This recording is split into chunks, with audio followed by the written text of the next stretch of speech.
Good morning India. Fast 15 में आपका स्वागत है। चलिए देख लेते हैं फटाफट फास्ट 15। तालिबान के अफगानिस्तान में काबिज होने के बाद पूरी दुनिया में हलचल मच गई। 15 अगस्त को तालिबान लड़ाकों ने अफगान की राष्ट्रीय राजधानी काबुल पर धावा बोला है और राष्ट्रपति भवन समेत कई अहम क्षेत्रों को अपने कब्जे में ले लिया है। इस बीच भारत के एयर इंडिया विमान से अफगान से करीब 129 लोग नई दिल्ली पहुंचे। हेल्थ मिनिस्ट्री द्वारा जारी आंकड़ों के मुताबिक भारत में पिछले 24 घंटे की बात करें तो कोरोना वायरस से संक्रमण के 32,937 नए मामले सामने आए हैं और 417 मरीजों की मौत हुई है, जिसके बाद कुल मामलों की संख्या 3,22,25,513 हो गई है। पूर्व प्रधानमंत्री अटल बिहारी वाजपेयी की 16 अगस्त को तीसरी पुण्यतिथि है। इस मौके पर पूरा देश अटल बिहारी वाजपेयी को याद कर अपनी श्रद्धांजलि दे रहा है। राष्ट्रपति रामनाथ कोविंद और प्रधानमंत्री नरेंद्र मोदी ने सदैव अटल समाधि स्थल पहुंचकर अटल बिहारी वाजपेयी को श्रद्धांजलि दी है। अफगानिस्तान में तालिबान का कब्जा बढ़ता जा रहा है। तालिबान के आतंकियों ने अब जलालाबाद में भी कब्जा कर लिया है। ऐसे में अफगानिस्तान की स्थिति पर पाकिस्तान की नोबेल पुरस्कार विजेता मलाला यूसुफजई का बयान सामने आया है। उन्होंने कहा है कि अफगानिस्तान पर तालिबान के कब्जे से झटका लगा है। उन्होंने कहा कि वो महिलाएं, अल्पसंख्यकों और मानव अधिकारी कार्यकर्ताओं की हालत को लेकर बहुत ज्यादा चिंतित हैं। लॉर्ड्स में इंग्लैंड खिलाड़ियों की एक हरकत सोशल मीडिया पर वायरल हो गई है, जिसके बाद बॉल टैपरिंग को लेकर बातें शुरू हो गई है। फैंस लगातार बात कर रहे हैं। दरअसल जो वीडियो सोशल मीडिया पर वायरल हो रहा है उसमें इंग्लैंड के खिलाड़ी अपने जूते से बॉल को दबा रहे हैं और साथ ही स्पाइक्स के घिसने की कोशिश करते हुए नजर आ रहे हैं। हालांकि इसको लेकर सोशल मीडिया पर बॉल टैपरिंग की सिर्फ आशंका ही जताई जा रही है। मैच ऑफिशियल की तरफ से इस घटना का किसी तरीके का जिक्र नहीं किया गया है। फिल्म चेहरे के निर्देशक रूमी जाफरी ने बॉलीवुड एक्ट्रेस और दिवंगत एक्टर सुशांत सिंह राजपूत की गर्लफ्रेंड और रिया चक्रवर्ती को लेकर बड़ी बात कही है। रूमी ने कहा कि रिया चक्रवर्ती का साथ देने वाले लोगों के प्रति उनके मन में बहुत सम्मान है।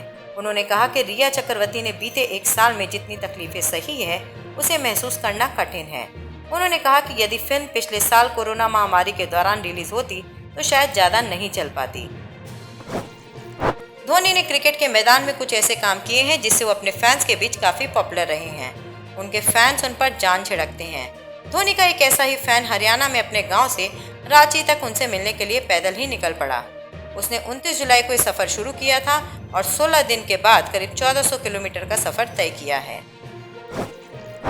Singing reality show Indian Idol 12 को अपना विजेता मिल गया है।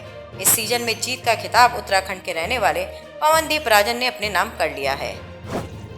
राजस्थान के जयपुर में पानी के अंदर पेंटिंग बनाने के लिए दिव्यांग युवक नितिन के कृष्णा नामक युवक का नाम इंडिया बुक ऑफ रिकॉर्ड में शामिल हो गया है। नितिन के कृष्णा ने बताया कि मैंने विश्व पृथ्वी दिवस पर पानी के अंदर धरती का चित्र बनाया है। वैसे मैं नेशनल प्लेयर हूँ, तो मैं शूटिंग का मैच खेलने गया था केरला में।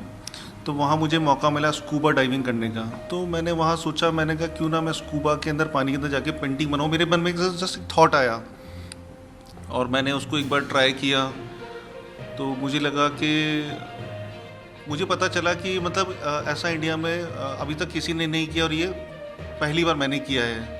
तो इसको लेकर के मैंने अभी कोरोना महामारी के चलते हुए वर्ल्ड अर्थ डे पर धरती का एक चित्र बनाया, जिसको मास्क पहनाया और मैंने संदेश दिया है कि मास्क पहने सभी। कांग्रेस पार्टी को एक बड़ा झटका लगा है। ऑल इंडिया महिला कांग्रेस की अध्यक्ष और असम के सिलचर से पूर्व सांसद सुष्मिता देव ने हाथ का साथ छोड़ दिया है और अब ममता बनर्जी की पार्टी टीएमसी का झंडा हाथ में थाम लिया है। अभिषेक बनर्जी और डेरिक ओब्रायन ने सुष्मिता देव को टीएमसी की सदस्यता दिलाई। पश्चिम बंगाल में सत्तारूढ़ तृणमूल कांग्रेस के कार्यकर्ता सोमवार को सड़कों पर दिखे। इस दौरान फुटबॉल लेकर कार्यकर्ताओं ने सड़कों पर दौड़ लगाई और खेला हौबे के नारे लगाए। दरअसल पश्चिम बंगाल के सीएम ममता बनर्जी की घोषणा के मद्देनजर सोमवार को खेला हौबे दिवस मनाया जा रहा है। सुबह से ही बंगाल के विभिन्न इलाकों में फुटबॉल मैच का आयोजन किया जा रहा है। यूपी के कौशाम्बी में बीजेपी विधायक संजय कुमार गुप्ता की तिरंगा यात्रा में पेट्रोल से जारी बोतल लूटने के लिए भगदड़ मच गई। हालत कुछ इस कदर बेकाबू हुए कि बीजेपी कार्यकर्ता आपस में ही भिड़ गए और नौबत मारपीट तक पहुंच गई। यात्रा निकलने के बाद मुझे पता चला था कुछ विपक्षी दल के लोग जो वहाँ पर तिरंगा यात्रा में विघ्न डालने के उद्देश्य से गए थे, उनकी शिनाख्त हो गई है और उनके खिलाफ कार्रवाई होगी। ये राष्ट्रभक्तों का कार्यक्रम था और आपको पता होना चाहिए जब कोई सफल कार्यक्रम होता है तो कुछ लोगों के सीने में जलन भी होती है, वो हम लोगों को जानकारी हुई है। अब वो हम लोग बाद में उसको देखेंगे। अफगानिस्तान में तालिबान का कब्जा होने के बाद हालत तेजी से बदल रही है। लोगों में भगदड़ मची हुई है। हजारों की संख्या में लोग अपनी जान बचाने के लिए देश छोड़ने के लिए आतुर हैं। सोमवार सुबह काबुल के अंतर्राष्ट्रीय एयरपोर्ट से जो तस्वीरें सामने आई हैं वो हैरान करने वाली है। यहाँ हजारों की संख्या में लोग फ्लाइट पकड़ने के लिए एयरपोर्ट पहुँच रहे हैं। देश भर में मौसम में बदलाव देखने को मिल रहा है। कई राज्यों के लिए भी IMD ने मानसून की बारिश का अलर्ट जारी किया है। दिल्ली और नॉर्थ वेस्ट इंडिया के आसपास के इलाकों में 18 अगस्त के बाद से बारिश की गतिविधियां शुरू होने की संभावना है। ऑस्ट्रेलिया में एक बार फिर कोरोना का असर बढ़ने लगा है, जिसके बाद ऑस्ट्रेलिया की सरकार ने लॉकडाउन समेत कई प्रतिबंध लगाए हैं।